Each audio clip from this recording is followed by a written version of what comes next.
ان اللہ لا یغیر ما بقوم حتی یغیروا ما بانفسہم۔ اللہ رب العالمین کا یہ وعدہ ہے کہ اللہ نے آج تک اس قوم کی حالت نہیں بدلی ہے، اللہ نے آج تک اس سماج کو نہیں سدھارا ہے، اس سماج کے لوگوں کو تبدیل نہیں کیا ہے جنہوں نے اپنے آپ کو تبدیل کرنے کی فکر پیدا نہیں کی ہے، جنہوں نے اپنے آپ کو بدلنے کی فکر پیدا نہیں کی ہے، اپنے آپ کو بدلنے کی پلاننگ نہیں بنائی ہے۔ کبھی بھی اللہ نے ایسے لوگوں کی اصلاح نہیں فرمائی ہے، ایسے لوگوں کو کبھی بھی اللہ رب العالمین نے راہ حق پر گامزن نہیں کیا۔ دوسروں کو تو بہت کوستے ہو، دوسروں پر بہت زیادہ الزام لگاتے ہو کہ فلاں کے بچے ایسے ہیں، فلاں کے بیٹے ایسے ہیں، فلاں کی بیٹیاں ایسی ہیں، فلاں کے گھر کی عورتیں ایسی ہیں۔ کیا کبھی تم نے اپنے گھر میں جھانک کر کے دیکھا ہے؟ کبھی تم نے اپنے گریبان میں جھانک کر کے دیکھا ہے؟ اللہ نے ایک اصول بنا دیا، ایک اصول بنا کر کے ہمیں اور آپ کو آگاہ کر دیا، اتأمرون الناس بالبر۔ اے لوگو، کیا تم دوسروں کو تو بھلائی کا حکم دیا کرتے ہو، دوسروں کو تو مسجد سے جوڑنے کی باتیں کیا کرتے ہو؟ کیا کبھی تم نے اپنے گریبان میں جھانک کر کے دیکھا ہے، اپنے نفس کا محاسبہ کر کے دیکھا ہے کہ نہیں دیکھا؟ بنی لا تشرک باللہ، اے میرے بیٹے، اللہ کے ساتھ کسی کو شریک مت کر بیٹھنا۔ حالات کیسے بھی آ جائیں، تمہارے گھر میں شادی ہو جانے کے بعد اولاد آئے یا نہ آئے، اللہ تمہیں اولاد سے نوازے یا نہ نوازے، کالے پیلے دھاگوں پر بھروسہ مت کر لینا، اللہ کے علاوہ کسی غیر کے در پر مت جانا، کسی دوسرے کے سامنے جھولی مت پھیلانا۔ یہ حضرت لقمان نے اپنے بیٹے کو نصیحت کی، اس کے بعد فرمایا ان الشرک لظلم عظیم، اے میرے بیٹے، یہ شرک دنیا کا سب سے بڑا گناہ ہے، سب سے بڑا جرم ہے۔ اصلاح معاشرہ کے حوالے سے دو باتیں ہمیشہ ہمیں یاد رکھنا چاہیے۔ پہلی بات تو یہ کہ اگر ہم اصلاح معاشرے کی بات کر رہے ہوں، سماج کو سدھارنے کا کام کرنے کی پلاننگ کر رہے ہوں، یا پھر کام کرنے کی سوچ رہے ہوں، تو اس بات کا ہمیں بخوبی دھیان رکھنا چاہیے۔ اور اصلاح معاشرے کے حوالے سے سب سے پہلا جو قدم ہے، سب سے پہلا جو اسٹیپ ہے، وہ یہ ہے کہ ہم پہلے اپنی اصلاح کریں۔ ہر انسان پہلے اپنی اصلاح کرے، اپنے آپ کو سدھارے، اپنے اندر تبدیلی پیدا کرے، تبھی وہ اصلاح معاشرہ کی بات کرے۔ کیونکہ یہ قانون ہے کہ اللہ رب العالمین نے کبھی بھی کسی معاشرے کو یا کسی قوم کو نہیں بدلا ہے جب تک اس نے اپنے آپ کو بدلنے کی فکر نہیں کی ہے۔ اللہ رب العالمین نے سورہ رعد کی آیت نمبر 11 کے اندر بیان فرمایا، ان اللہ لا یغیر ما بقوم حتی یغیروا ما بانفسہم۔ اللہ رب العالمین کا یہ وعدہ ہے کہ اللہ نے آج تک اس قوم کی حالت نہیں بدلی ہے، اللہ نے آج تک اس سماج کو نہیں سدھارا ہے، اس سماج کے لوگوں کو تبدیل نہیں کیا ہے جنہوں نے اپنے آپ کو تبدیل کرنے کی فکر پیدا نہیں کی ہے، جنہوں نے اپنے آپ کو بدلنے کی فکر پیدا نہیں کی ہے، اپنے آپ کو بدلنے کی پلاننگ نہیں بنائی ہے۔ کبھی بھی اللہ نے ایسے لوگوں کی اصلاح نہیں فرمائی ہے، ایسے لوگوں کو کبھی بھی اللہ رب العالمین نے راہ حق پر گامزن نہیں کیا ہے۔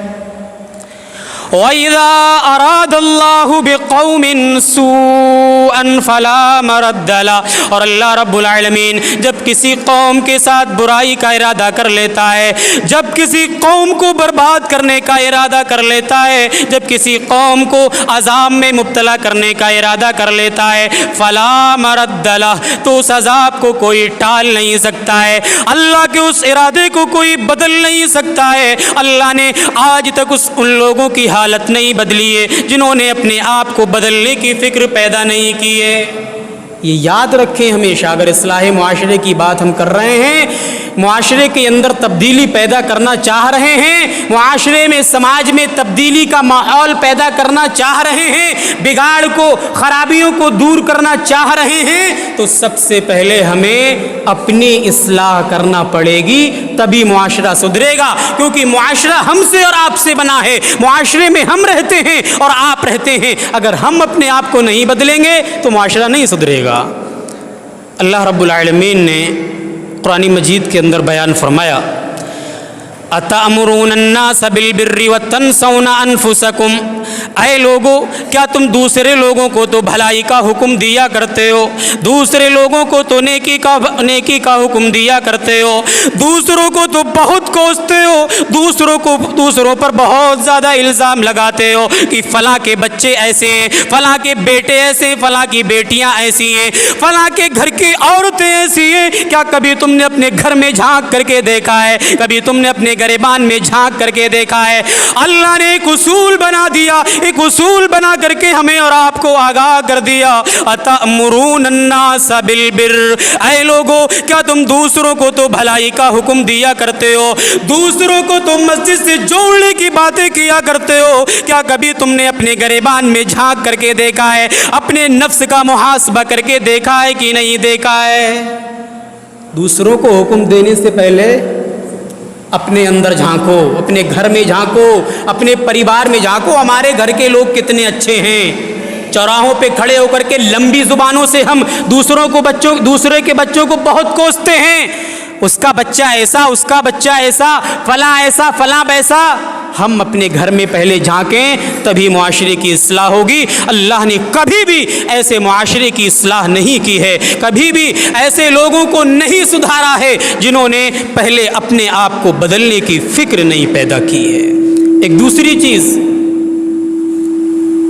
آپ لوگ گفتگو نہ کریں، بات چیت نہ کریں، اتنا قیمتی وقت ہے، اتنی بہترین محفل ہے، خاموشی سے دو چار باتیں سن لیں، انشاءاللہ فائدہ ہو جائے گا، ثواب بھی مل جائے گا۔ کوئی ادھر گھوم رہا ہے، کوئی ادھر بات کر رہا ہے، کوئی آ رہا ہے، کوئی جا رہا ہے، پتہ نہیں کیا تماشا بنا رکھا ہے۔ یہ چیزیں مناسب نہیں ہوتی ہیں دینی محفلوں میں۔ سنجیدگی سے باتیں سن لیں، ہو سکتا ہے کہ کوئی بات اثر کر جائے اور یہاں پر بیٹھنے کا ہمارا فائدہ ہو جائے، لہٰذا جو باتیں سنیں سنجیدگی سے سنیں، انشاءاللہ فائدہ ہوگا۔ اصلاح معاشرے کے حوالے سے ایک دوسری بات، اگر ہم نے لوگوں کی اصلاح کا کام نہیں کیا، معاشرے کے اندر برائیاں، خرابیاں، بے حیائیاں، بے پردگیاں سب عام ہو رہی ہیں، بڑھتی جا رہی ہیں، اگر ہم نے اصلاح کا کام نہیں کیا تو اللہ کا عذاب آ جائے گا۔ یہ قانون فطرت ہے اللہ کا کہ جس سماج کے لوگ، جس قوم کے لوگ نہیں سدھرے ہیں، برائیوں میں مبتلا ہو گئے ہیں، عیاشیوں میں اور زناکاری کے اڈے پر جانا اپنا معمول بنا لیا ہے، تو ایسی قوم پر، ایسے لوگوں پر اللہ کا عذاب آنا طے ہے۔ اللہ نے سورہ محمد کے اندر فرمایا، وَإِن تَتَوَلَّوْا يَسْتَبْدِلْ قَوْمًا غَيْرَكُمْ ثُمَّ لَا يَكُونُوا أَمْثَالَكُمْ۔ اے معاشرے کی اصلاح کی فکر کرنے والوں، اے سماج کو سدھارنے کی فکر پیدا کرنے والوں، اللہ نے سورہ محمد کے اندر ایک قانون بنا دیا، وَإِن تَتَوَلَّوْا يَسْتَبْدِلْ قَوْمًا غَيْرَكُمْ۔ اگر تم نے اپنے آپ کو نہیں سدھارا، اپنے آپ کے اندر تبدیلی پیدا نہیں کی، اگر تم نے اصلاح معاشرے کا کام نہیں کیا، اگر تم نے اپنے اندر تبدیلی پیدا کرنے کی کوشش نہیں کی، یستبدل قوما غیرکم، تو اللہ تمہارے اوپر عذاب مسلط کر دے گا، تمہیں ہلاک و برباد کر دے گا اور ایک کوئی دوسری قوم لے کر کے آ جائے گا، ثم لا یکونوا امثالکم، جو تمہاری طریقے سے نافرمان نہیں ہوگی۔ اللہ کا قانون ہے، اگر معاشرے کے اندر بے حیائیاں، بے پردگی، ویلگیرٹی یا پھر خرابیاں پائی جاتی رہی تو اللہ کا یہ وعدہ ہے کہ اللہ ہمیں تباہ و برباد کر دے گا اور دوسرے لوگوں کو لے کر کے آ جائے گا جو ہماری طریقے سے نہیں ہوں گے۔ لہٰذا اصلاح معاشرے کے حوالے سے ہمیں دونوں باتیں یاد رکھنا چاہیے، پہلے تو یہ کہ اپنے اندر تبدیلی پیدا کریں اور دوسری یہ کہ اصلاح معاشرے کا کام کرتے رہیں، ورنہ اللہ کا عذاب آ جائے گا۔ پیارے بھائیوں، معاشرے کے اندر، سماج کے اندر جو خرابیاں پائی جا رہی ہیں ان کو دور کرنا ہی اصلاح معاشرہ ہے۔ دنیا کے اندر یا ہمارے معاشرے اور سماج کے اندر جتنی خرابیاں پائی جا رہی ہیں ان میں سب سے بڑی جو خرابی ہے، سب سے بڑا جو جرم ہے، سب سے بڑا جو کرائم ہے، سب سے بڑا جو انیائے ہے، وہ اللہ رب العالمین نے فرمایا کہ وہ شرک ہے۔ اگر شرک ہمارے معاشرے کے اندر پایا جاتا رہا، غیر اللہ کے سامنے ہم پیشانی جھکاتے رہے, ان کاغذ کے تازیوں کے سامنے سجدہ کرتے رہے, یا غیر اللہ کے سامنے اپنے دامن کو پھیلاتے رہے, ان گرے پڑے معبودوں کے سامنے اپنی جھولی پھیلاتے رہے, تو کبھی بھی ہمارے معاشرے کی اصلاح نہیں ہو سکتی ہے. اللہ رب العالمین غفور الرحیم ہے, وہ ارحم الراحمین ہے, وہ سب پر رحم کرنے والا ہے, سب کو معاف کرنے والا ہے. لیکن اللہ نے کہا کہ اگر شرک کا معاملہ آئے گا تو معاف نہیں کروں گا. اللہ نے کہا کوئی بھی گناہ کرو گے وہ میری مشیت پر ڈیپینڈ کرتا ہے کہ میں معاف کروں یا نہ کروں, سزا دینے کے بعد معاف کروں یا سزا دینے سے پہلے معاف کر دوں. لیکن جب شرک کی باری آئی تو اللہ نے کہا معاف نہیں کروں گا. اللہ نے فرمایا ان اللہ لا یغفر ان یشرک بہ ویغفر ما دون ذلک لمن یشاء. اللہ رب العالمین بیان فرما رہا ہے کہ اے میرے بندو, تم جو گناہ کرتے ہو, جو غلطیاں کرتے ہو, وہ میری مشیت پر ڈیپینڈ کرتا ہے کہ میں تمہیں معاف بھی کر سکتا ہوں اور میں تمہیں چھوڑ بھی سکتا ہوں, تمہیں جہنم کے حوالے بھی کر سکتا ہوں, تمہیں جنت میں بھی ڈال سکتا ہوں. لیکن جب شرک کی باری آئی تو اللہ نے فرما دیا اس کے در کو چھوڑ کر کے کسی اور کے سامنے اپنی پیشانی کو جھکایا جائے گا تو اللہ نے فرمایا کہ معاف نہیں کیا جائے گا, اس کی بخشش نہیں ہوگی. یہ اللہ نے قانون بنا دیا ہے. شرک کے علاوہ اللہ رب العالمین جس گناہ کو بھی چاہے معاف کر دے, لیکن شرک کی باری آئی تو اللہ نے کہا معاف نہیں ہوگا. یہ شرک دنیا کا سب سے بڑا جرم ہے, سب سے بڑا کرائم ہے. اللہ نے قرآن میں کہا کہ اس سے بڑا کوئی جرم نہیں, اس سے بڑا کوئی پاپ نہیں. اللہ نے سورہ لقمان کے اندر بیان فرمایا وَإِذْ قَالَ لُقْمَانُ لِابْنِهِ وَهُوَ يَعِظُهُ يَا بُنَيَّ لَا تُشْرِكْ بِاللَّهِ إِنَّ الشِّرْكَ لَظُلْمٌ عَظِيمٌ. اللہ نے اپنے نیک بندے حضرت لقمان کا واقعہ نقل کیا ہے. جب ان کا آخری وقت تھا تو اپنے بیٹے کو نصیحتیں فرما رہے تھے, اپنے بیٹے کی تربیت کرتے وقت کچھ نصیحتیں فرما رہے تھے. اللہ نے وہ ساری نصیحتیں قرآن میں بیان فرما دی. 10 نصیحتیں اللہ کے نیک بندے حضرت لقمان نے اپنے بیٹے کو نصیحتیں کی تھی. ان 10 نصیحتوں میں سب سے پہلی یہ نصیحت کی, یا بنی لا تشرک باللہ, اے میرے بیٹے اللہ کے ساتھ کسی کو شریک مت کر بیٹھنا. حالات کیسے بھی آ جائیں, تمہارے گھر میں شادی ہو جانے کے بعد اولاد آئے یا نہ آئے, اللہ تمہیں اولاد سے نوازے یا نہ نوازے, کالے پیلے دھاگوں پر بھروسہ مت کر لینا. اللہ کے علاوہ کسی غیر کے در پر مت جانا, کسی دوسرے کے سامنے جھولی مت پھیلانا. یہ حضرت لقمان نے اپنے بیٹے کو نصیحت کی. اس کے بعد فرمایا ان الشرک لظلم عظیم, اے میرے بیٹے یہ شرک دنیا کا سب سے بڑا گناہ ہے, سب سے بڑا جرم ہے. شرک دنیا کا سب سے بڑا پاپ ہے. ایک چیز یاد رکھیے کہ جب تک اس روئے زمین پر شرک پایا جاتا رہا, جب تک ان مزاروں پر, ان گرے پڑے معبودوں پر پیشانی ٹکتی رہی, تب تک اس روئے زمین پر چین اور امن نہیں آ سکتا. یہ میں نہیں کہتا, اللہ کا قرآن کہتا ہے کہ جب شرک ہوگا دوسروں کے سامنے جھولی پھیلائی جائے گی, فلاں کے سامنے, فلاں حاجی صاحب کے سامنے, فلاں درگاہ پر جا کر کے دوسروں کے سامنے, ان اونچی اونچی ٹوپی والوں کے سامنے جا کر کے اگر جھولی پھیلائی جائے گی تب روئے زمین پر امن اور شانتی قائم نہیں ہو سکتی. اللہ نے قرآن میں کہا الذين آمنوا ولم يلبسوا ایمانهم بظلم اولئک لهم الامن وهم مهتدون. جو لوگ ایمان لے کر کے آئے, جو اللہ کے نیک بندے, جو ایمان والے, انہوں نے ایمان لانے کے بعد اپنے ایمان میں شرک کی ملاوٹ نہیں کی, ظلم کی ملاوٹ نہیں کی. اللہ نے فرمایا اولئک لهم الامن, یہی لوگ امن میں ہیں, یہی لوگ شانتی میں ہیں. امن اور شانتی کن لوگوں کے لیے ہے؟ جو شرک نہیں کرتے ہیں, جو اللہ کو صرف اپنا حقیقی معبود مانتے ہیں, اللہ کے در کو چھوڑ کر کے کسی پر بھی بھروسہ نہیں کرتے ہیں. ایسے لوگوں کے لیے اللہ نے کہا امن ہے, شانتی ہے, سکون ہے, اطمینان ہے. اگر شرک روئے زمین پر پایا جائے گا تو اللہ کی قسم, یہ اللہ کا وعدہ ہے کہ زمین پر, اس دھرتی پر کبھی بھی امن اور شانتی بحال ہو ہی نہیں سکتی. یہ شرک اللہ رب العالمین کے مقام و مرتبے کو کم کر دیتا ہے.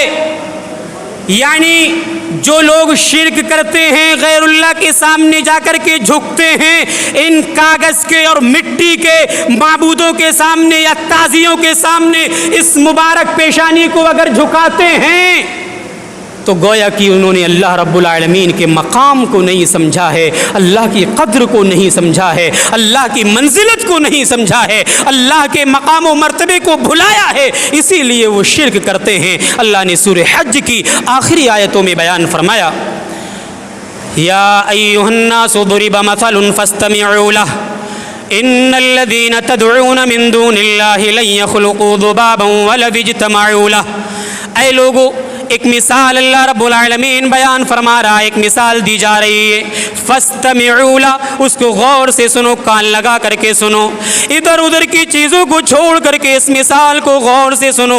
اللہ نے قرآن میں فرمایا، ان الذین تدعون من دون اللہ، اللہ کے علاوہ جن لوگوں کو بھی پکارا جاتا ہے، اللہ کے علاوہ جن کے بھی سامنے ہاتھ پھیلایا جاتا ہے، اللہ کے علاوہ جن لوگوں کے بھی سامنے جھولی پھیلائی جاتی ہے، اللہ ان کی حقانیت کو بیان کر رہا ہے۔ لن يخلقوا ذبابا ولو اجتمعوا له، یہ سارے کے سارے لوگ مل کر کے ایک مکھی بھی پیدا نہیں کر سکتے، ایک مکھی کے جسم میں جان بھی نہیں ڈال سکتے۔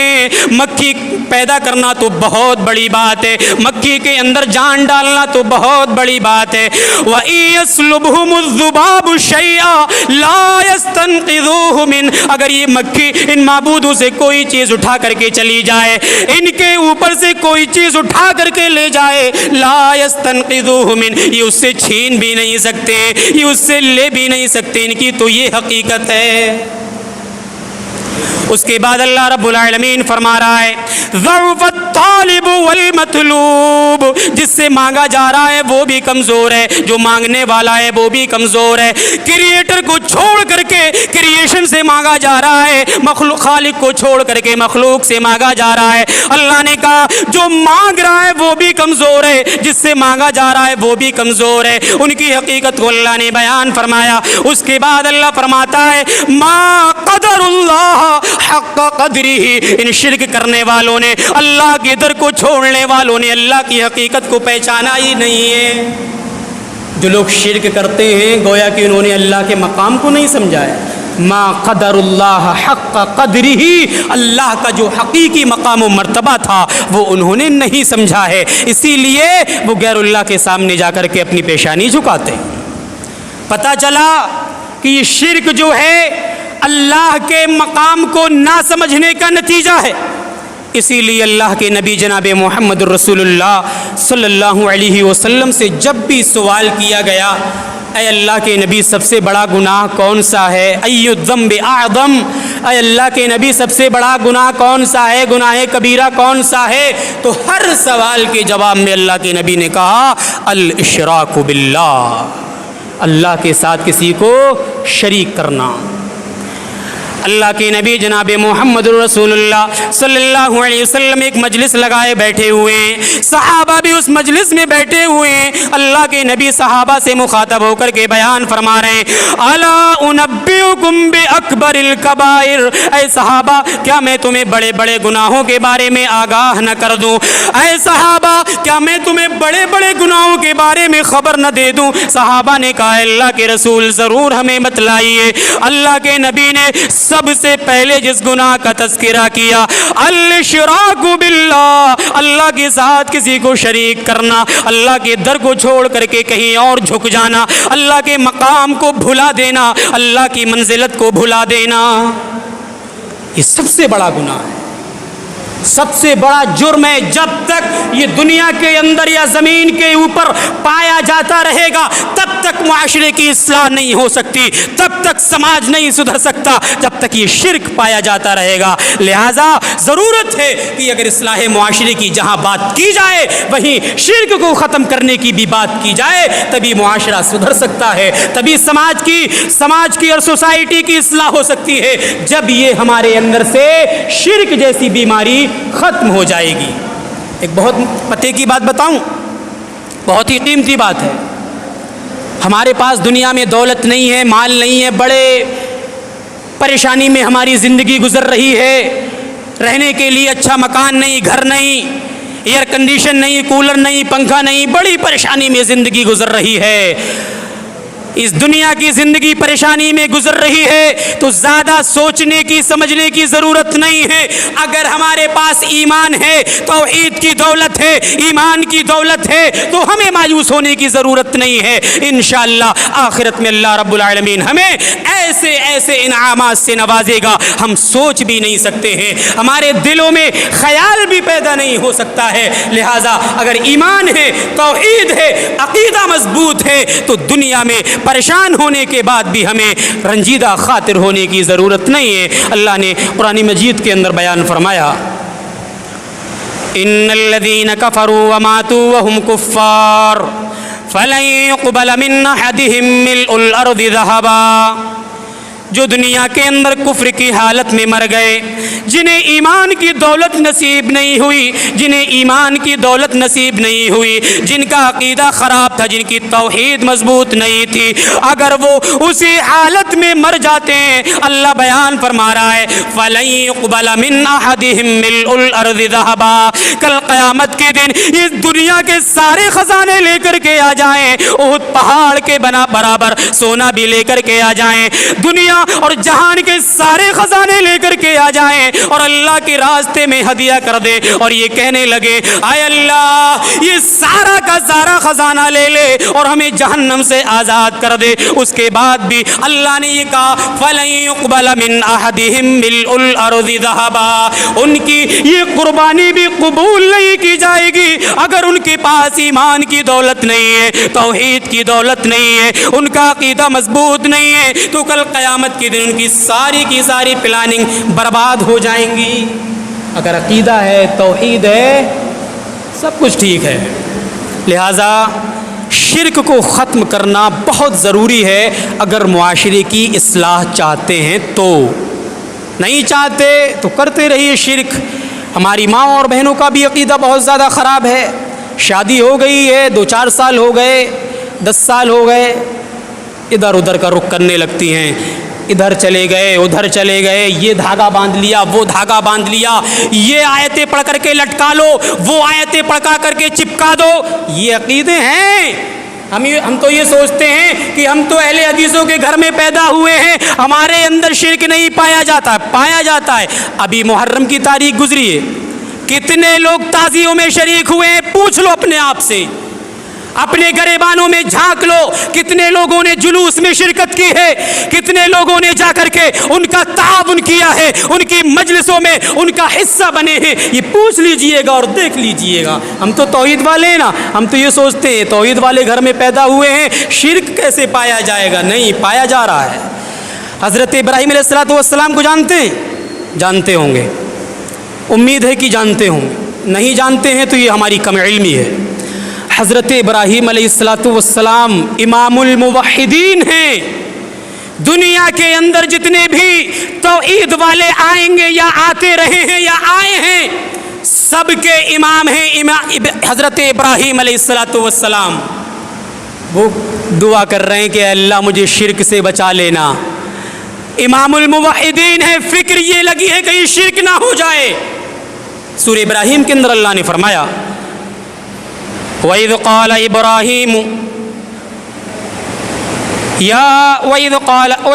إِبْرَاهِيمُ رَبِّ اجْعَلْ هَذَا الْبَلَدَ آمِنًا وَاجْنُبْنِي وَبَنِيَّ أَن نَّعْبُدَ الْأَصْنَامَ.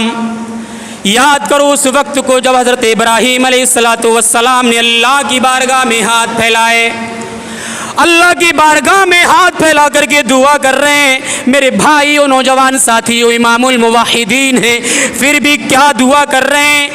اے اللہ تو مجھے اور میری ذریت کو, میری آل و اولاد کو شرک سے بچا لینا, بتوں کی پرستش سے بچا لینا. اے اللہ مجھے بھی بچا لینا, میرے چلے جانے کے بعد میری آل و اولاد کو بھی شرک سے بچا لینا. امام الموحدین ہیں حضرت ابراہیم علیہ السلام. ساری چیزیں ہونے کے باوجود بھی دعا فرما رہے ہیں اے اللہ میرے جیتے جی مجھ سے شرک نہ ہونے پائے. اے اللہ یہ بہت بڑا ظلم ہے, بہت بڑا گناہ ہے, بہت بڑا کرائم ہے. اے اللہ مجھ سے شرک نہ ہونے پائے, میری ذریت سے شرک نہ ہونے پائے. دعا کر رہے ہیں. ہمیں تو پہلے تو دعا کی توفیق نہیں ملتی، شرک سے بچنے کی دعا کیا کریں گے؟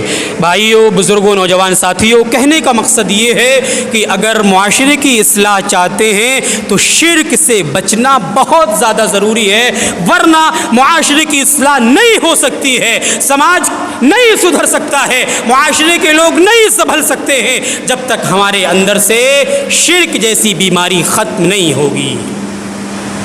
ایک دوسری چیز، اگر معاشرے کی اصلاح کرنا چاہ رہے ہیں، سماج کو سدھرتا ہوا دیکھنا چاہ رہے ہیں، سماج کی اصلاح کرنے کا جذبہ دل میں لے کر کے بیٹھے ہیں، تو لوگوں کو نمازی بناؤ، اپنے گھر میں نماز کا ماحول پیدا کرو، اپنے محلے میں نماز کا ماحول پیدا کرو، اپنی بستی میں نماز کا ماحول پیدا کرو۔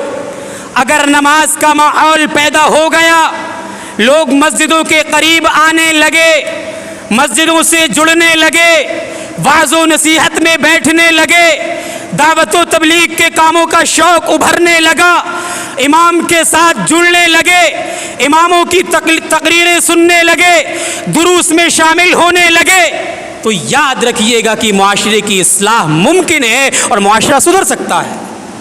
اللہ رب العالمین نے 21ویں پارے کی پہلی آیت کے اندر بیان فرمایا، اتل ما اوحی الیک من الکتاب واقم الصلاۃ ان الصلاۃ تنہی عن الفحشاء والمنکر۔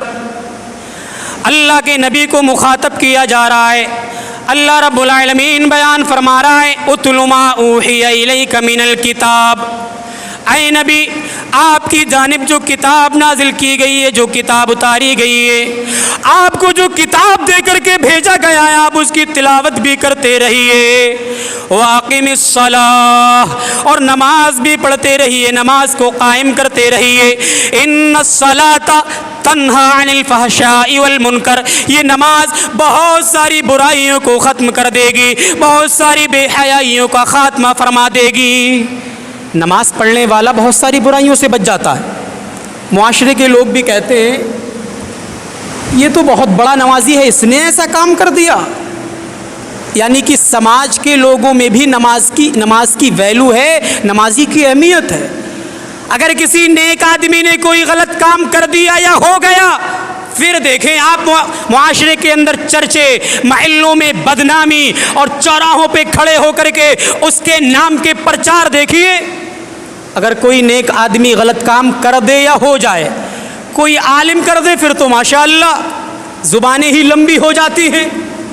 یہ پتہ نہیں ہے کہ ایک عالم بھی انسان ہے، آپ ہی کی طرح ایک انسان ہے، اس سے بھی غلطی ہو سکتی ہے، غلط کام ہو سکتا ہے۔ اگر امام صاحب سے غلط کام ہو گیا، پھر تو گھر کی عورتوں کی بھی زبانیں نہیں رکتی ہیں، یہ حقیقت ہے میرے بھائیوں۔ تو پتہ چلتا ہے کہ معاشرے کے اندر ایک نمازی کی ویلو ہے، نماز پڑھنے والوں کا مقام ہے کہ نماز پڑھنے والا غلط کام نہیں کرتا، ایک تصور بنا ہوا ہے۔ اگر ہم نماز پڑھنے لگ جائیں گے تو برائیوں سے رک جائیں گے، غلط کاموں سے رک جائیں گے، یہ طے ہے۔ اللہ رب العالمین نے کہا کہ نماز بہت ساری بے حیائیوں سے روکنے والی ہے۔ نماز اگر 5 وقت کی کوئی پڑھے گا، بہت سارے غلط کام سے ایسے ہی رک جائے گا۔ کھڑے ہو کر کے پیشاب کرنے سے تو کم سے کم باز آ ہی جائے گا، اسے فکر لگی رہے گی کہ مسجد جانا ہے، نماز پڑھنا ہے۔ تو یہ نماز بہت ساری برائیوں کا خاتمہ فرما دیتی ہے، نماز کا عادی بننا بہت ضروری ہے۔ یہ وہی نماز ہے جس کے بارے میں اللہ کے نبی جناب محمد الرسول اللہ صلی اللہ علیہ وسلم فرمایا کرتے تھے، وَجُعِلَتْ قُرَّةُ عَيْنِي فِي الصَّلَاةِ، میری آنکھوں کی ٹھنڈک نماز میں رکھی گئی ہے۔ جب میں نماز پڑھ لیتا ہوں مجھے سکون مل جایا کرتا ہے، جب میں نماز کی ادائیگی کر لیتا ہوں بہت ساری پریشانیوں کا خاتمہ ہو جاتا ہے، بہت سارے وسائل سے میں بچ جاتا ہوں۔ یہ وہی نماز ہے جس کے بارے میں اللہ کے نبی فرمایا کرتے تھے، ان اول ما یحاسب بہ العبد یوم القیامت الصلاۃ، کل قیامت کے دن جب سارے کے سارے لوگوں کا حساب لیا جائے گا، میدان محشر میں کھڑا کیا جائے گا، پوچھا جائے گا، سوالات کیے جائیں گے۔ اللہ کے نبی فرما رہے ہیں سب سے پہلے ایک بندے سے جس چیز کے بارے میں سوال ہونا ہے، جس کے بارے میں کویسچن ہونا ہے، وہ اس کی نماز ہوگی۔ اگر نماز درست نہیں نکلی، نام اعمال میں نماز کا جو خاکہ ہے وہ خالی نکلا، بھرا ہوا نہیں نکلا، تو آگے کی گھڑی بہت زیادہ خطرناک ہونے والی ہے میرے بھائیوں۔ مرنے کے بعد حساب سب کو دینا ہے، سب کو سوالات کے جوابات دینا ہے، اس لیے اپنی فکر پہلے آپ خود کریں، تبھی معاشرہ سدھر سکتا ہے۔ اگر ہمیں اپنے سدھرنے کی یا اپنی اصلاح کرنے کی فکر نہیں ہے تو سماج اور معاشرہ نہیں سدھر سکتا۔ سماج میں ہم ہی لوگ رہتے ہیں، ہمارے بچے رہتے ہیں، ہماری بیویاں، ہماری مائیں، ہماری بہنیں، ہمارے بزرگ، ہمارے نوجوان، ہم اور آپ سب رہتے ہیں۔ اگر ہم اپنی اصلاح نہیں کریں گے تو کیسے سماج سدھرے گا؟ تو یہ نماز بہت اہم عبادت ہے۔ اللہ کے نبی جناب محمد رسول اللہ صلی اللہ علیہ وسلم جلدی بد دعا نہیں دیا کرتے تھے، جلدی آپ کی زبان سے بد دعا نہیں نکلا کرتی تھی، لیکن جب نماز چھوڑنے کا معاملہ آیا، جہاں آپ کی نماز چھوٹی، جن لوگوں کی وجہ سے نماز چھوٹی، آپ نے ان لوگوں کے لیے بد دعا فرمائی۔ اللہ کے رسول صلی اللہ علیہ وسلم کی حدیث ہے، غزوہ خندق کا موقع ہے، آپ کے ساتھ آپ کے صحابہ بھی غزوہ خندق میں تشریف فرما ہیں، دشمن بھی سامنے تشریف فرما ہیں، لڑائی کا ماحول بنا ہوا ہے، لوگ محاذ پر ڈٹے ہوئے ہیں، اور نماز کا وقت ہو جاتا ہے، عصر کی نماز کا وقت ہو جاتا ہے۔ اللہ کے نبی جناب محمد رسول اللہ صلی اللہ علیہ وسلم کیا دیکھتے ہیں؟ حالات بہت سنگین ہیں، لڑائی کا ماحول ہے، اگر نماز پڑھنے کے لیے گئے تو یہ دشمن حملہ بول دیں گے۔ نماز چھوٹ گئی، عصر کی جماعت چھوٹ گئی، نماز نہیں چھوٹی، جماعت چھوٹی ہے۔ نماز تو آپ نے مغرب میں قضا کر لی تھی، جماعت چھوٹی ہے۔ غزوہ خندق میں اللہ کے نبی کی جماعت چھوٹ گئی، صحابہ کرام کی جماعت چھوٹ گئی، اللہ کے نبی کو غصہ آ گیا، آپ کے چہرے انبر لال ہو گیا، آپ لال پیلے ہو گئے، اللہ کے نبی کی زبان سے بد دعا نکل گئی۔ اللہ کے نبی نے اپنی زبان مبارک سے جو الفاظ نکالے تھے وہ اللہ کے نبی نے اس حدیث کے اندر بیان فرما دیے، لا کبہم اللہ قبورہم و بیوتہم نارا، اللہ ان کے گھروں کو آگ سے بھر دے، ان کی قبروں کو بھی آگ سے بھر دے۔ شغلونا عن الصلاۃ الوسطی، انہوں نے عصر کی جماعت سے ہمیں مشغول کر رکھا ہے، عصر کی جماعت ہماری چھڑوائی ہے، اللہ ان کے گھروں کو آگ سے بھر دے، ان کی قبروں کو آگ سے بھر دے، انہوں نے ہماری عصر کی جماعت چھڑوائی ہے، اس لیے اللہ کے نبی نے ان دشمنوں کے لیے بد دعا فرمائی۔ میرے بھائیوں، اللہ کے نبی جلدی بد دعا نہیں فرمایا کرتے تھے، لیکن نماز کی اس نبی کی آنکھوں میں اتنی زیادہ اہمیت، جماعت کی اتنی زیادہ اہمیت، جماعت چھوٹ جانے پر، جماعت قضا ہو جانے پر اللہ کے نبی دشمنوں کے لیے بد دعا فرما رہے ہیں۔ افسوس کی بات ہے اسی نماز کو ہم چھوڑے بیٹھے ہیں، افسوس کی بات ہے اس نماز کی ہماری آنکھوں میں کوئی اہمیت نہیں۔ کیسے سماج سدھرے گا؟ کیسے سماج عروج پر جائے گا؟ کیسے معاشرے کی خرابیاں دور ہوں گی جب لوگ نماز ہی نہیں پڑھیں گے؟ ایک چیز اور یاد رکھیے گا، حساب تو ہونا ہے، جنت ملے گی یا جہنم ملے گی، اگر کوئی یہ عقیدہ نہیں رکھتا ہے تو وہ مسلمان ہی نہیں۔ سب کو جانا ہے جنت میں یا جہنم میں، ایک ہی جگہ ملے گی۔ جب جنت میں جانے کا لوگوں کا اعلان کر دیا جائے گا، جب جہنم میں جہنمیوں کو جانے کا راستہ دکھا دیا جائے گا تو اللہ کہے گا رکو رکو، یہیں پر ان کو ذرا گفتگو کرنے کا موقع دیا جائے گا، بات چیت کرنے کا موقع دیا جائے گا، سوالات کریں گے۔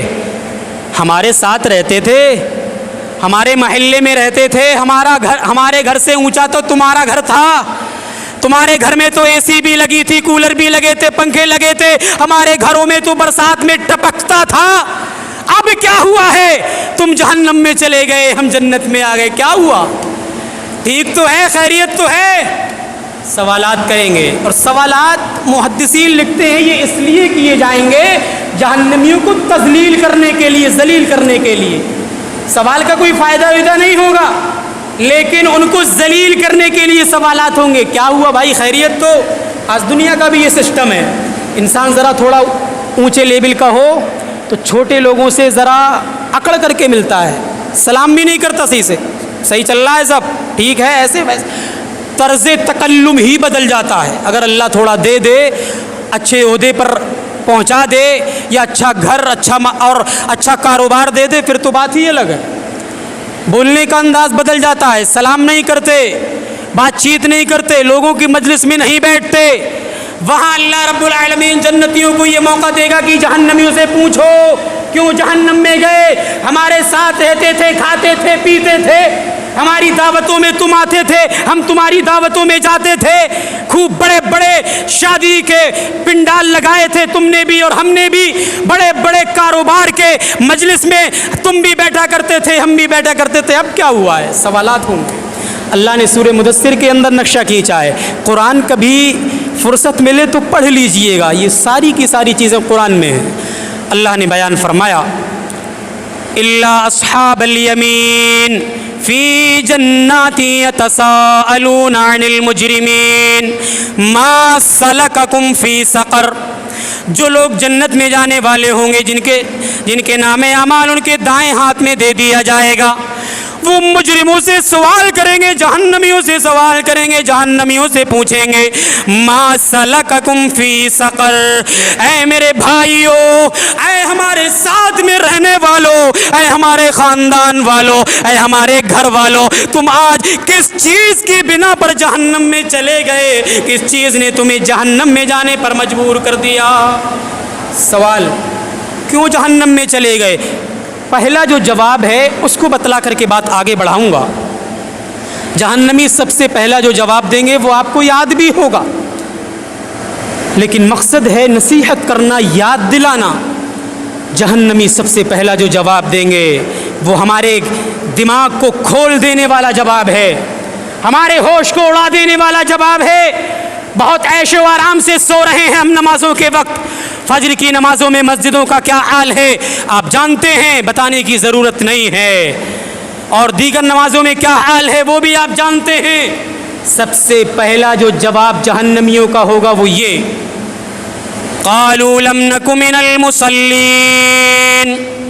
اے ہماری جنتی بھائیو، ہمارا یہ عمل تھا، ہم دنیا میں نماز نہیں پڑھا کرتے تھے. جب مسجد کے مینار سے آواز لگائی جاتی تھی حی علی الصلاۃ، حی علی الفلاح، او لوگو آ جاؤ نماز کی طرف، او لوگو آ جاؤ کامیابی کی طرف، لیکن ایسے وقت میں ہم چائے کے ہوٹلوں میں بیٹھ کر چائے کی چسکی لیا کرتے تھے.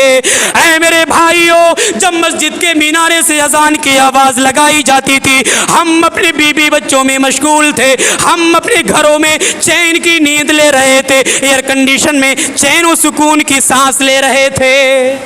پہلا جواب ہوگا یہ، اور یہ ہمیں اور آپ دیں گے.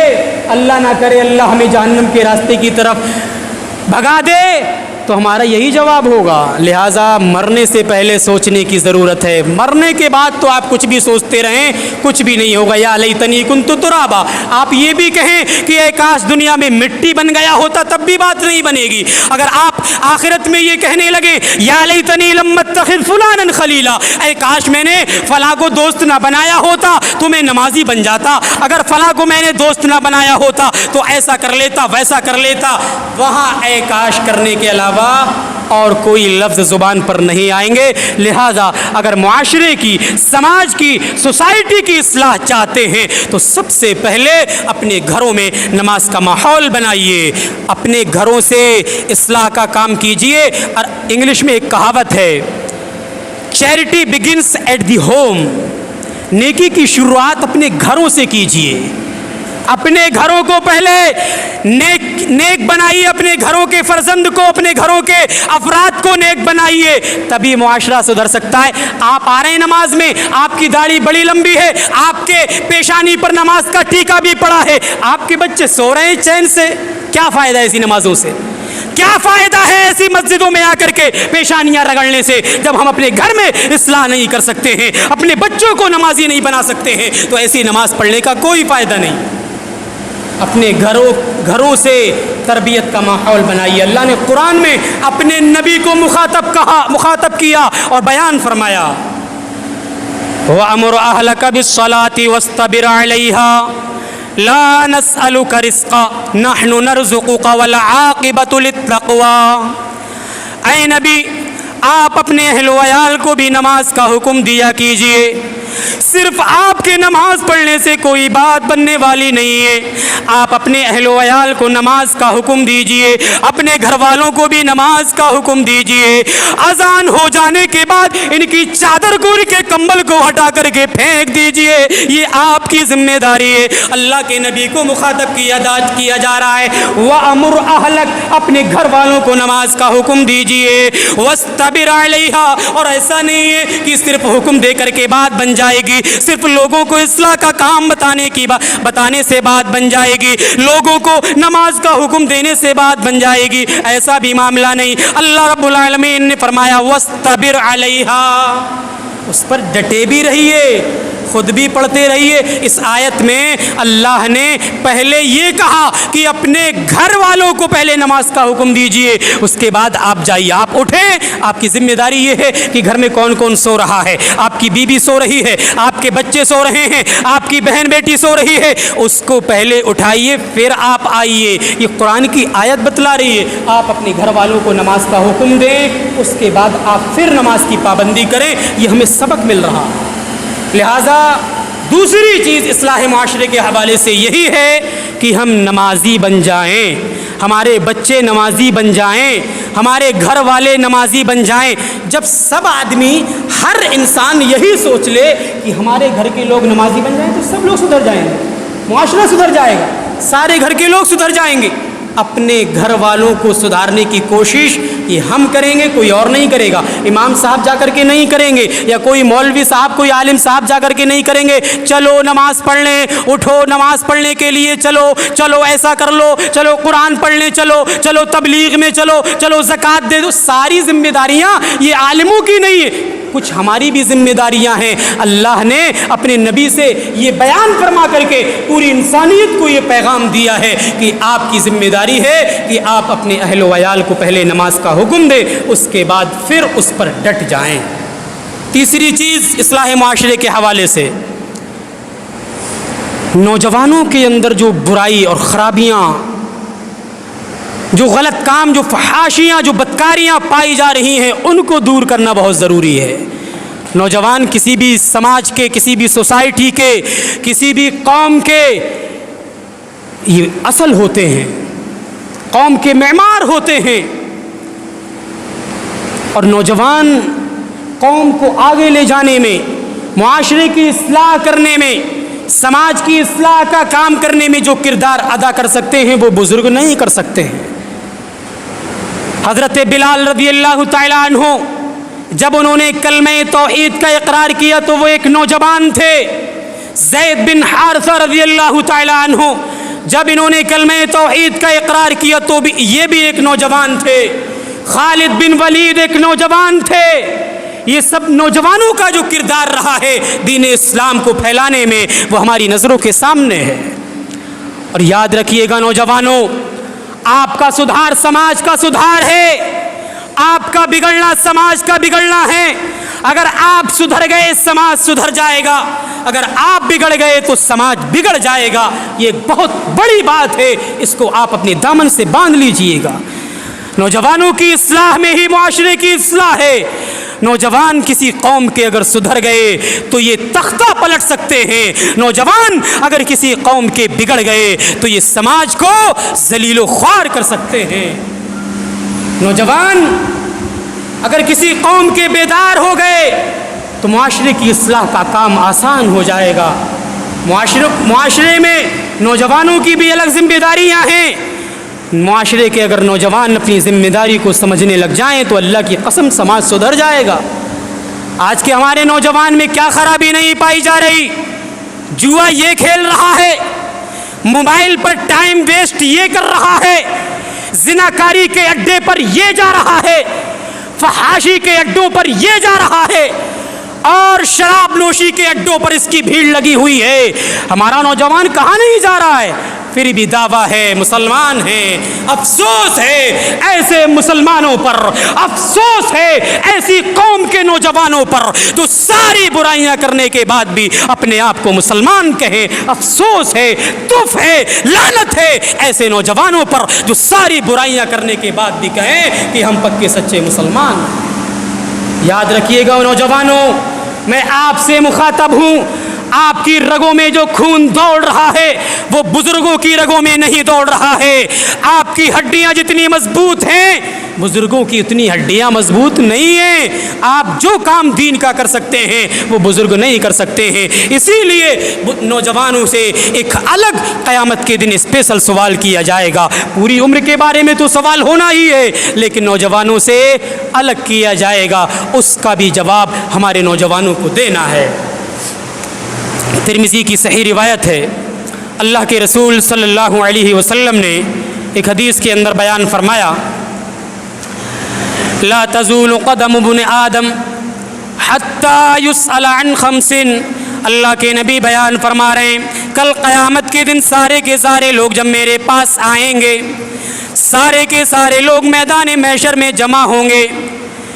اس قیامت کے دن سارے کے سارے لوگوں کو جمع کیا جائے گا تو ابن آدم سے 5 سوالوں کے جب تک جواب نہ لے لیے جائیں تب تک اس کے قدم اپنی جگہ سے ہٹ نہیں سکتے ہیں، وہ ہل نہیں سکتا ہے. اللہ کے نبی فرما رہے ہیں ہر انسان سے 5 سوالات ہونا ہے. ہر انسان سے 5 چیزوں کے بارے میں پوچھا جائے گا. اس سے کوئی بچ نہیں پائے گا، کوئی بھی انسان اس سے بچ نہیں پائے گا. اللہ کے نبی فرما رہے ہیں سب سے پہلا سوال یہ ہونا ہے عن عمرہ فیما افنا. اس کی عمر کے بارے میں سوال ہونا ہے. ہم نے تجھے 50 سالہ زندگی عطا کی تھی، 40 سالہ زندگی عطا کی تھی، 60 سالہ زندگی عطا کی تھی، تو نے اس عمر میں کیا کیا ہے؟ پوری عمر کا حساب دینا ہے. بچپن سے لے کر کے مرتے دم تک ہم جو ایکٹیویٹی کریں گے، جو حرکات و سکنات اپنے جسم سے، اپنے اعضاء و جوارے سے کریں گے، اس کا جواب ہمیں دینا ہے. پوری عمر کا جواب ہمیں دینا ہے. کیا کر رہے ہیں؟ سوچیں ہیں زندگی ملی ہوئی ہے، کھا لو پی لو عیش کر لو موج کر لو، دنیا میں چین سے کٹ جائے، آخرت میں جو ہوگا دیکھا جائے گا. سب کی یہی پلاننگ بنی ہوئی نہیں میرے بھائیوں. پوری عمر کے بارے میں سوال ہونا ہے. پوری عمر کے بارے میں تو سب سے سوال ہونا ہے. نوجوانوں سے بھی ایک دوسرا سوال ہونا ہے. نوجوانوں اپنی جوانی کی اہمیت کو سمجھو. معاشرے کی اصلاح تبھی ممکن ہے جب تم اپنی اصلاح کی فکر کرو گے. ایک تم سے اسپیشل سوال ہونا ہے وعن شبابہ فیما ابلاہ. نوجوانوں سے ان کی جوانی کے بارے میں سوال کیا جائے گا. ہم نے تجھے جوانی عطا کی تھی، جوانی کے دہلیز پر پہنچایا تھا، ہم نے تجھے جوانی کی دہلیز تک پہنچایا تھا. تم نے جوانی کے اندر کیا ایکٹیویٹی ادا کی ہے، کیا رول ادا کیا ہے، تم نے نوجوانی کا کتنا زیادہ حق ادا کیا ہے. یہ سوال نوجوانوں سے ایک الگ ہونا ہے. کیا جواب دیں گے ہم؟ کیا اللہ کو منہ دکھائیں گے؟ کیا جواب دیں گے؟ ہمارے پاس کوئی جواب نہیں. معاشرے کے نوجوان اتنے زیادہ بگڑ گئے ہیں، اتنے زیادہ بگڑ گئے ہیں کہ بس ڈر لگتا ہے کہ کہیں اللہ کا عذاب نہ آ جائے. یہ نوجوان رات بھر موبائل چلائے گا، رات بھر موبائل کی اسکرینوں پر رات کالی کرے گا، اپنی آنکھیں پھوڑے گا. اس کو یہ بھی پتہ نہیں رہتا کہ اس کو سونا ہے کہ نہیں سونا ہے.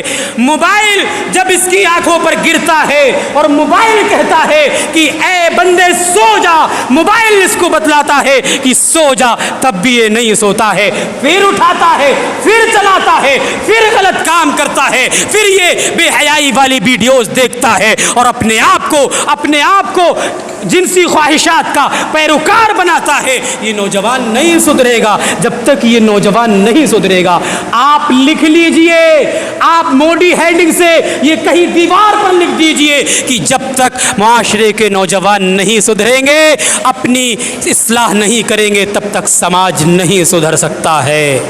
لہٰذا نوجوانوں کی اصلاح کا کام ہمیں کرنا ہے، نوجوانوں کی اصلاح کی ذمہ داری ہماری ہے۔ ہم نے کیا کیا ہے؟ کچھ نہیں کیا ہے، بس مسجدیں بنوائی ہیں، مسجدوں میں اے سیاں اور پتھر لگوائے ہیں۔ ہم نے کتنا اچھا کام کیا ہے کہ مسجدوں میں دروس کا اہتمام کیا جاتا، اچھے اچھے علماء کو بلا کر کے ذرا تقریروں کا ماحول پیدا کیا جاتا۔ کاش کی کچھ کی سمجھ میں آ جاتی، یہ مسجدوں سے جڑ جاتے۔ ہم نے نہیں کیا، صرف مسجدیں بنوا کر کے بیٹھے ہیں۔ بھائیو، اگر ہم ان کی اصلاح کا کام نہیں کریں گے تو یہ ہم سے بھی سوال ہوگا۔ تو اصلاح معاشرے کے حوالے سے تیسری چیز یہ تھی کہ نوجوان اگر سدھر جائیں تو معاشرہ سدھر جائے گا۔ ایک چوتھی چیز جو بہت اہم ہے، شاید خواتین تک میری آواز نہیں پہنچ رہی ہے جیسا کہ مجھے لگ رہا، الحمدللہ خبر ملی ہے کہ خواتین تک آواز جا رہی ہے، بہت اچھی بات ہے۔ اگر آواز جا رہی ہے، آپ سماعت فرما رہی ہیں، تو یہ بات آپ کے حوالے سے ہے۔ اگر آپ اپنی اصلاح کا کام نہیں کریں گی، اپنے آپ کو نہیں سدھاریں گی، نہیں سنبھالیں گی، اپنی بیٹیوں کو نہیں سنبھالیں گی، تب معاشرہ نہیں سدھرے گا۔ خواتین کا معاشرے کی اصلاح میں بہت زیادہ رول رہا ہے۔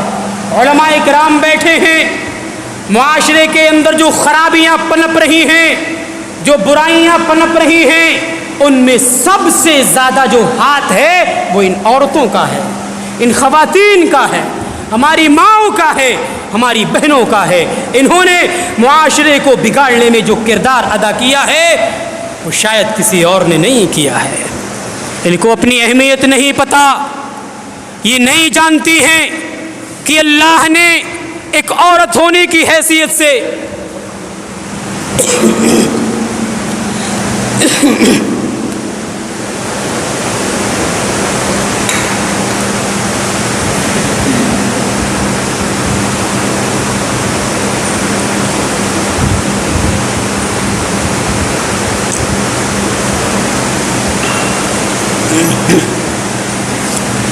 اصلاح معاشرے کی اگر جہاں ہم بات کریں تو وہیں اپنی خواتین کی طرف بھی ذرا دیکھ لیں۔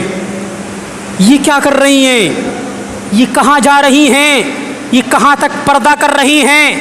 ان کو ہم نے صرف یہ بتایا کہ اگر جلسے میں جاؤ تو پردہ اوڑھ کر کے جانا، اگر کہیں نیک مجلس میں جاؤ تو ذرا خیال کر لینا کہ پردہ ہونا چاہیے۔ ان کو ہم نے یہ نہیں بتایا کہ شادی بیاہ میں جاؤ تو پردہ کر لینا۔ وہاں یہ کہتے ہیں کہ تم سے اچھا لباس کسی کا نہ ہو، جس طریقے سے تم اپنے لباس کی زینت دوسروں کے سامنے نمائش کرو، اس طریقے سے کوئی اور کرنے والا نہ ہو۔ کاش کہ ہم نے انہیں بتایا ہوتا کہ ہر جگہ تمہیں پردہ کرنا ہے، ہر جگہ تمہیں حجاب میں رہنا ہے۔ اگر یہ بتایا ہوتا تو آج معاشرہ اس خرابیوں میں ملوث نہیں ہوتا۔ اللہ نے قرآن میں کہا کہ اگر یہی عورت ایک بیوی کی حیثیت سے تو ساری کی ساری دنیا کی سکون حاصل کرنے کا ذریعہ ہے۔ انسان اگر بے چین ہے، پریشان ہے، مضطرب ہے، اس کی آنکھوں کے سامنے پریشانیوں کے پہاڑ ہیں، اگر یہ ایک عورت بیوی کی حیثیت سے تمہارے گھر میں موجود ہے تو اللہ نے قرآن میں بیان فرما دیا کہ یہ عورت سکون حاصل کرنے کا ذریعہ ہے۔ وَمِنْ آيَاتِهِ أَنْ خَلَقَ لَكُم مِّنْ أَنفُسِكُمْ أَزْوَاجًا۔ اللہ نے سورہ روم کے اندر جہاں اپنی بہت بڑی بڑی نشانیوں کا تذکرہ فرمایا، جہاں اپنی بہت بڑی بڑی نشانیوں کا تذکرہ بیان فرمایا، وہیں اللہ نے یہ چیز بھی بیان فرمائی۔ اس کی بڑی بڑی نشانیوں میں سے ایک چیز یہ بھی ہے کہ اس نے تمہیں جوڑا جوڑا پیدا کیا ہے۔ تمہاری شادی کہاں ہونا ہے، کس محلے میں، کس گاؤں میں، کس قصبے میں کہاں ہونا ہے، سب اللہ نے لکھ رکھا ہے۔ اللہ نے تمہیں جوڑا جوڑا پیدا کیا ہے۔ جوڑا جوڑا پیدا کرنے کا مقصد بھی اللہ نے بیان فرمایا، لِتَسْكُنُوا إِلَيْهَا۔ اگر یہ عورت بیوی کی حیثیت سے تمہارے گھر میں موجود ہے تو یہ سکون حاصل کرنے کا ذریعہ ہے۔ تمہاری آنکھوں کے سامنے دنیا کی بہت بڑی بڑی مصیبتیں آ جائیں، تمہارے کاروبار میں گھاٹا لگ جائے، تمہیں بہت بڑی ٹینشن ہو جائے، تمہیں کوئی ذہنی بیماری میں اللہ مبتلا کر دے, کوئی جسمانی بیماری میں مبتلا کر دے, اگر یہ ایک عورت بیوی کی حیثیت سے تمہارے گھر میں موجود ہے تو یہ سکون حاصل کرنے کا ذریعہ ہے. آج بیویاں نیک نہیں ہیں. نیک بیویاں کہاں سے آئیں گی؟ ہم نے ان کو بتایا ہی نہیں کہ ان کا مقام و مرتبہ کیا ہے. بیویاں نیک نہیں ہیں, اس کی ایک وجہ یہ بھی ہے کہ ہم نے ان کو دینی تعلیم نہیں دی. اللہ نے کہا کہ ایک عورت اگر بیوی کی حیثیت سے ہے تو یہ سکون حاصل کرنے کا ذریعہ ہے. انسان کاروبار کرتا ہے, ٹینشن ہوتی ہے, ادھر جانا ہے ادھر جانا ہے, پورے دن پوری رات پریشان رہتا ہے, ٹینشن میں رہتا ہے.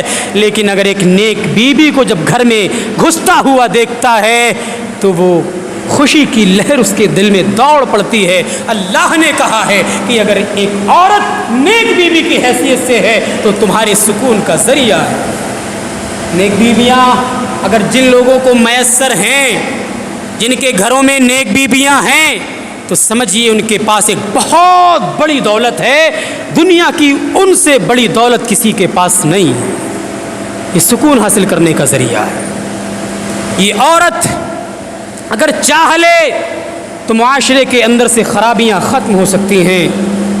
ہماری خواتین حضرات, انہوں نے اپنے مقام و مرتبے کو جب بھلایا ہے, انہوں نے اپنی حیثیت کو جب کھو دیا ہے, انہوں نے پردے کو بالائے طاق رکھ دیا ہے, بے حیائی کے راستے پر چلنا شروع کر دیا ہے, تبھی معاشرہ یہ تباہی کے دہانے پر پہنچا ہے.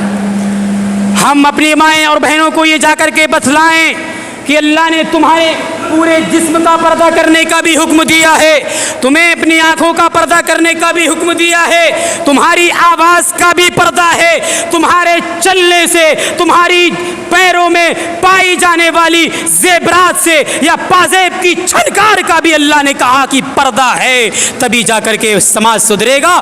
پردے کو بالائے طاق رکھ دیا. اللہ نے کہا کہ پورے جسم کا پردہ تو کرنا ہی ہے. سورہ احزاب کے اندر اللہ نے فرمایا, یا ایھا النبی قل لازواجک وبناتک ونساء المؤمنین یدنین علیہن من جلابیبہن ذالک ادنی ان یعرفن فلا یؤذین. اے نبی, آپ اپنی ازواج مطہرات سے یہ کہہ دیجئے, اپنی بیٹیوں سے یہ کہہ دیجئے, سارے کے سارے مومنوں کی عورتوں سے کہہ دیجئے, یدنین علیہن من جلابیبہن, جب یہ ضرورت کے تحت گھروں سے نکلا کریں تو اپنے اوپر جلباب ڈال لیا کریں. یہ حکم ہے, پورے جسم کو ڈھانپ لیا کریں. لیکن اللہ نے قرآن میں ہی کہا کہ ان کی آنکھوں کا بھی پردہ ہے. آنکھوں سے ہی سارے کام ہو رہے ہیں, آنکھیں ہی کھلی ہوئی ہیں. شاعر کہتا ہے کہ اشاروں میں ہی ساری چیزیں ہو جا رہی ہیں, اشاروں میں ہی سارے کام ہو جا رہے ہیں, اشارے اشارے میں ہی سب کچھ ہو گیا. وہ ہمارا ہم اس کا ہو گئے.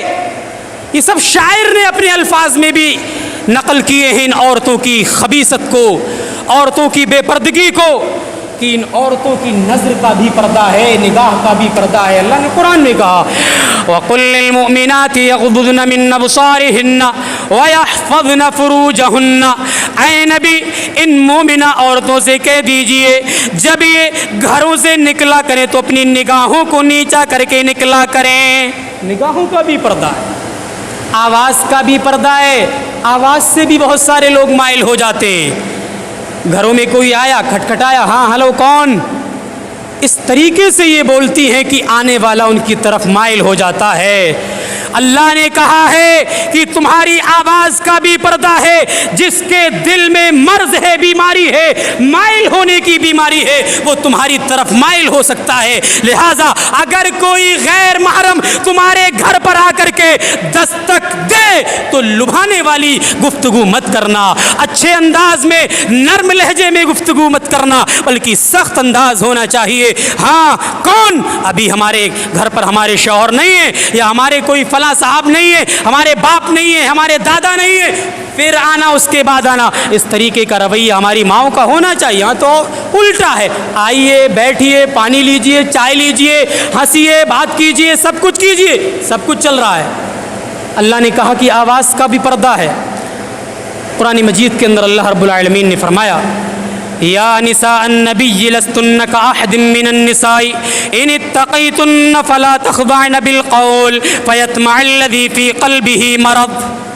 اے نبی کی بیویوں، تمہاری آواز میں بھی لبھانے والا انداز نہیں ہونا چاہیے. جس کے دل میں مرض ہے وہ تمہاری طرف مائل ہو جائے گا. ان عورتوں کو آواز کا بھی پردہ کرنا چاہیے. ایک اور چیز، یہ چل رہی ہے پیروں میں جو پازیب پہنی ہے یا زیورات پہنی ہے، ان کی آواز کا بھی پردہ ہے. اللہ نے قرآن میں کہا لِيُعْلَمَ مَا يُخْفِينَ مِن زِينَتِهِنَّ.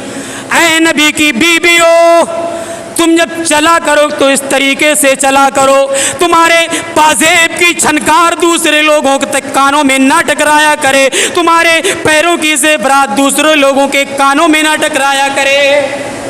قرآن میں سب کہا جا رہا ہے. ہم نے سوچا گھر میں رہو، باہر نکلو، کچھ بھی کرو، کوئی بھی آ کر کے چلا جائے، کچھ بھی کر کے چلا جائے. ایک بات میں ہر جگہ بولا کرتا ہوں، ان سبزی بیچنے والوں نے، دودھ دینے والوں نے جو بیڑا گرک کیا ہے سماج کا، وہ کسی اور نے نہیں کیا ہے. چاچا ہیں، ماموں ہیں، انکل ہیں، بزرگ ہیں، دودھ دینے آ رہے ہیں، کوئی بات نہیں، اندر آ جانے دو، بیٹھ جانے دو.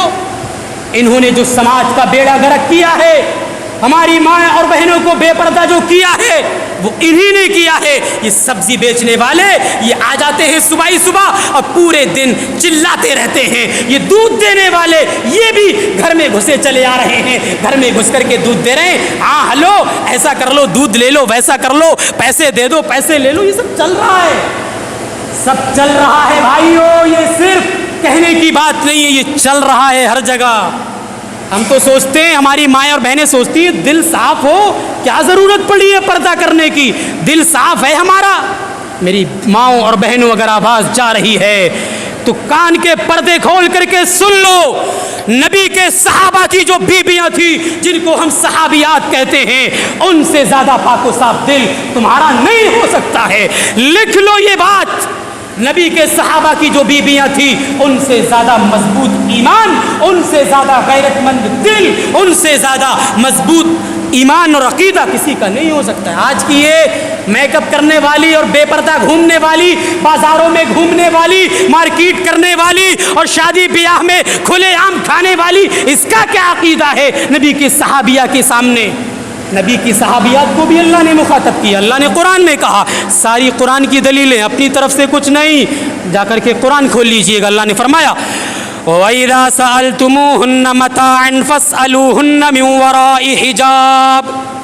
نبی کے جو صحابہ ہیں ان سے کہا جا رہا ہے، جب نبی کی بیویوں سے کوئی سامان لینا ہوا کرے، مِنْ وَرَاءِ حِجَاب، پردے کے پیچھے سے لیا کرو. فیس ٹو فیس نہیں ملنا ہے، آمنے سامنے نہیں ملنا ہے. کوئی ضرورت پڑ سکتی ہے، کوئی غیر محرم آ سکتا ہے، لیکن پردے کے پیچھے سے. یہاں تو سب فیس ٹو فیس چل رہا ہے. سوچنے کی ضرورت ہے میرے بھائیوں. شادی بیاہ میں جو بے حیائیاں ہم نے عروج پر پہنچا رکھی ہیں، اس کے ذمہ دار ہم ہیں. ایک عورت کھا رہی ہے، پیچھے مرد سوار ہے. ایک مرد کھا رہا ہے، پیچھے عورت سوار ہے. اس کا میک اپ جھلک رہا ہے، اس کے سارے اعضاء جوارح جھلک رہے ہیں، ساری چیز کی نمائش ہو رہی ہے اور وہ ہماری آنکھوں کے سامنے بیٹھی ہوئی ہے. کہاں سے سماج سدھرے گا؟ کہاں سے اصلاح ہوگی؟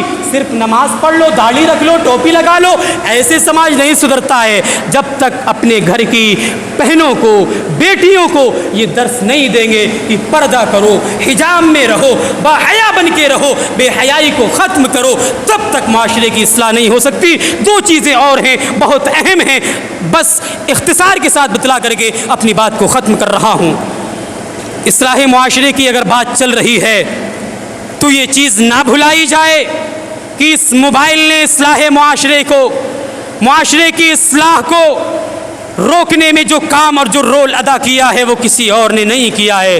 معاشرے کی اصلاح کیوں نہیں ہو رہی؟ علماء کرام بیٹھے ہیں. اس موبائل نے جو ہماری قوم کا، ہماری مسلم نوجوان نسل کا، ہماری مائیں اور بہنوں کا جو بیڑا گرک کیا ہے وہ کسی اور نے نہیں کیا ہے. بے حیائیاں پھیلا رہے ہیں، اسٹیٹس ہو،